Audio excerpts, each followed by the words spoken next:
This next song requires a boot.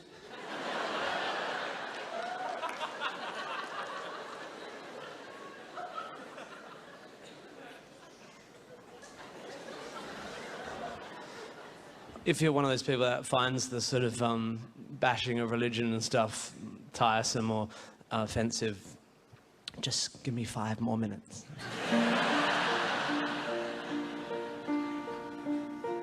Life is like an ocean voyage, and our bodies are the ships. And without a moral compass, we would all be cast adrift. So to keep us on our bearings, the Lord gave us a gift. And like most gifts you get, it was a book.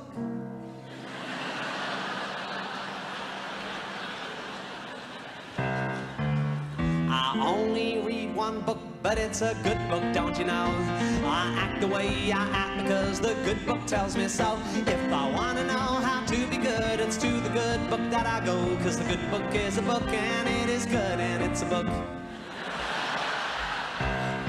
I know the good book's good because the good book says it's good. I know the good book knows it's good because a really good book would.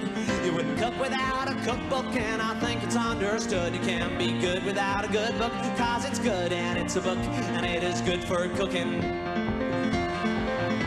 I tried to read some other books, but I soon gave up on that.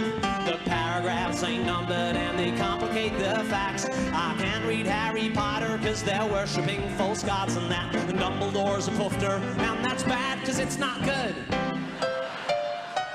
Morality is written there in simple white and black. I feel sorry for you heathens, got to think about all that.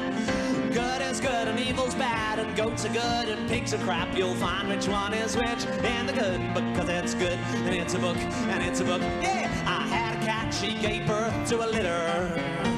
The kittens were adorable and they made my family laugh, but as they grew they started misbehaving.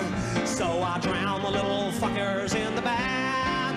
When the creatures in your care start being menaces, the answers can be found right there in Genesis chapter 6 verse 5 to 7. Yeah, swing your partner by the hand, have a baby if you can. But if the voices in your head say to sacrifice your kid to satiate your loving God's fetish for dead baby blood, it's simple faith the book demands. So raise that knife up in your hands.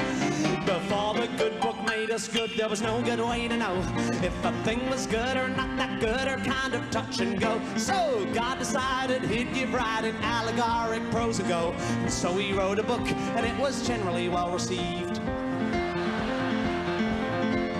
The Telegraph said this god is reminiscent of the Norse. The Times said kind of turgid, but I liked a bit with horses. The Mail said lots of massacres, a violent tour de force. If you only read one book this year, then this one is a book, and it is good, and it's a book. Yeehaw! Swing your daughter by the hand, but if she gets raped by a man and refuses then to marry him, stone her to death.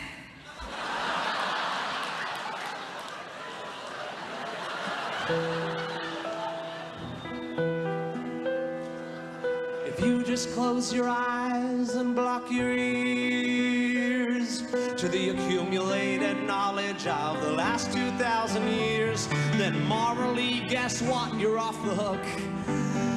And thank Christ you only have to read one book. Just because the book's contents were written generations hence by hairy desert-dwelling gents squatting in their dusty tents. Just because what heaven said was said before they'd leavened bread. Just because Jesus couldn't read doesn't mean that we should need when manipulating human genes to alleviate pain or fight disease, when deciding whether it's wrong or right to help the dying let go of life, or to stop a pregnancy when it's just a tiny blastocyst. There's no reason why we should take a look at any other book but the good book, cause it's good and it's a book, and it's a book, and it's quite good. Whoa. Whoa. That's fine.